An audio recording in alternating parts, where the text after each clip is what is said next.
Hi guys! 11 11:44 p.m. na. Wow, feng shui na. Brethren, family, and friends, nice to be back. And due to a lot of requests, yes, kahit kadarating lang natin from overseas, no po, and then wow, ano po, kailangan pagbigyan no? Medyo wala pa tayong tulog, so bear with me, bear with me. But the most important po, BFF, is that anong gagawin mo tomorrow? Yung expectation, and of course, sharing of what I've experienced, what I went through po, dun po sa ating medyo matagal-tagal po tayong walang live. No? But of course, sa best effort, as much as possible, ay araw-araw na po tayo nagbigay ng mga game changer at sana po nakatulong sa inyo. Sana po magparamdam naman po kayo, okay? For those who have been watching this for quite some time, Brother Junior Warden, Rafi, Kuyang, ito nag-live tayo, lakas mo sa akin. See you in Subic soon. Okay, BFF, anong meron bukas? Tomorrow, July 17, Wednesday, it's considered the Water Horse enters the Fair Officer Day. Ayan. So, ano bang expectation? Ano bang meron sa Fair Officer Day ng kabayo po, ng horse, no? Tingnan natin. Kung pwedeng gawin, celebration, discussion, meeting friends, burial, tomb repair, buying a new car, fermentation, and purchases. Pwede tomorrow. Avoid renovation, groundbreaking, utility services, and investment. Oh yan, not good for tomorrow. Okay. Animal signs. Tayo natin animal signs. Okay, zodiac signs po. Rat and ox, not so good. Tigers, very good. Rabbit is average. Dragon is not so good. Snake is average. Horse and goat, very good. Monkey, not so good. Rooster, average. Dog, very good. And pig, average. So, yun po yung animal signs. Okay. Now, tomorrow, meron tayong renovation, merong groundbreaking, utility services, and investment. So, tingnan natin po yung pwedeng gawin using the Chimen, the daily Chimen. Yan. And then later, I share with you what happened. Okay. Tingnan natin. Let us see. Ayan. Okay. Daily Chimen. Okay. Whole day. Starting now until 10:59 p.m. the next day. Daily Chimen, anything to do with finance, anything to do with if you want to manifest a good weather, na hindi ka matraffic, that you come on time, and whatever you are seeking with is the environment is with you, back to south. The game changer with the Green Dragon buong araw tomorrow is backing to southwest. Anything to do with you being beautiful and handsome, and with the resources, and also good health din po ito, talikod sa northwest. For good health, if you're not feeling well, if you're going to a medical practitioner tomorrow, hospital, talikod sa southeast. And if you want to create opportunities, talikod sa east.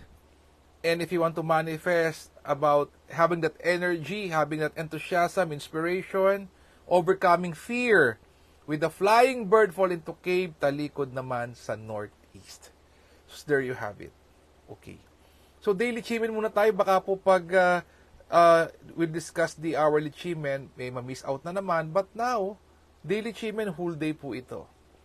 So, ano po ba yung learnings? Ayan. Learnings po is using the how to manifest. Of course, we have been sharing that you count from 64 to 1, and then you manifest. Okay. Sample, let's get, ano po tayo ulit, isang box. Let's say, you want, okay, let's say, you want opportunities, and you are in the deal making tomorrow, heart-to-heart talk, and you want to get the best out of people tomorrow. And that's using ease. And ease tomorrow has 7 stars. So, tingnan natin, how do you would use the harmony deity and the open door? Okay, tingnan natin. Ito po ginawa po namin nung pong sa aming seminar. Okay. So, sana po hindi nyo nakalimutan yung template natin. Much simpler to. But it's almost the same. Okay, sabihin natin ito na tayo. Okay. Okay. Alright. Ito na naman.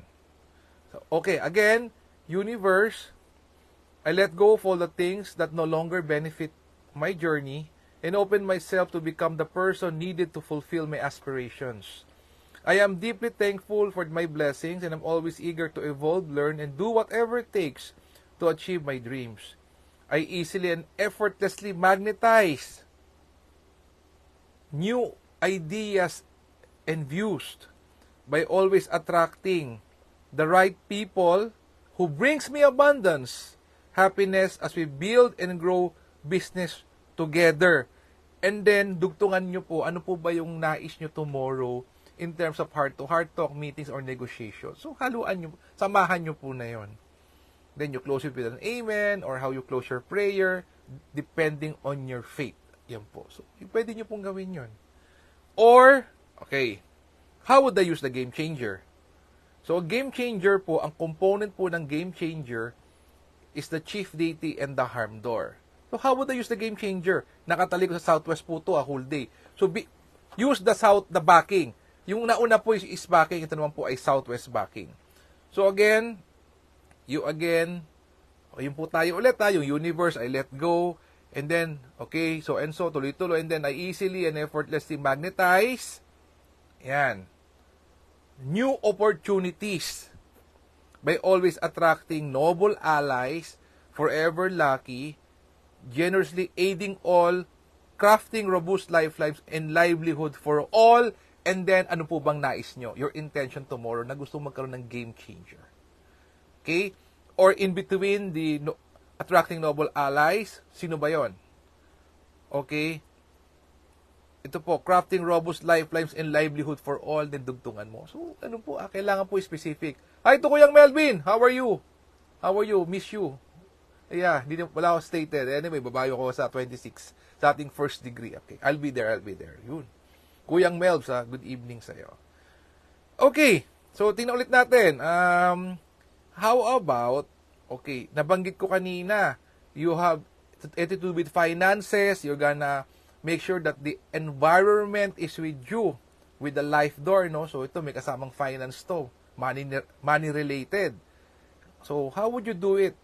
Ano po ang inyong ang inyo pong dialogue nyo po? Okay. So I easily and effortlessly magnetize or attract. Yan, attract optimism and wealth. Yan Hi, Kuya Melvin. Yes, miss you too. Optimism and wealth by always attracting the right space and environment that speeds up my success in everything I do, and then dugtungan mo kung ano yung nais mo tomorrow. So, kailangan specific ka po. But again, count from 64 to 1, and then you do this po, yung ating template. So, what we did po in overseas, it was a 4-day seminar. And prior to that, galing po din ako ng US, San Francisco to Las Vegas to Reno, and Reno to San Francisco. Then, a few days back home, and then ayun na po, another overseas po for the 4-day event. So, of course, my friend, mentor, and CFO is Dato Joey Yap, and it's a Chimen Club meeting, Chimen Mastery Circle meeting po. 4 days po yun, and we did actual manifestation. Perfect timing po in the doon po sa beach, PM, and the next morning, AM naman po also in the beach. Wow, ano po, cleansing and everything. So, I think I'll also be giving you cleansing. Most probably, you have a lot of loads po, mga unnecessary things po that you may want to get rid of. So, I'll share it with you. I'll be giving a cleansing day hour po para po sa inyo. Again, BFF, thank you so much for the opportunity to being able to share. Again, my apologies of not being there for almost 1 month. Matagal din.